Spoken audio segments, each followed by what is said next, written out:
खुलुमबाय लोगोफोर नोंथांमोन बयखौबो नैबे आंनि चेनेलाव नोंथांमोनखौ आङो गिबियावनो बरायनानै लाग्रोनाय जाबाय। आं दिनै नोंथांमोननि गेजेराव मोनसे गोदै शायरि लानानै फैलायबाय। बे शायरि भिडिअखौ अननानै नोंथांमोनखौ नायजोबगोन होननानै आसा खालामनाय जाबाय।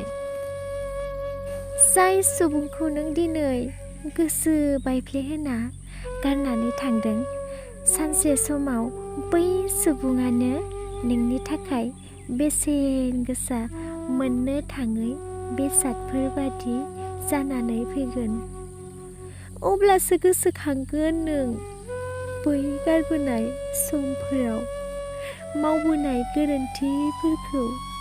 अब्लासो गोसोआव गाबखांनाय फैगोन नोंहाबो। मेगनाव मोदै लाना गोसोखांगोन नों फारि फारि बै समाव नंखाय रादाय लानायफोरखौ।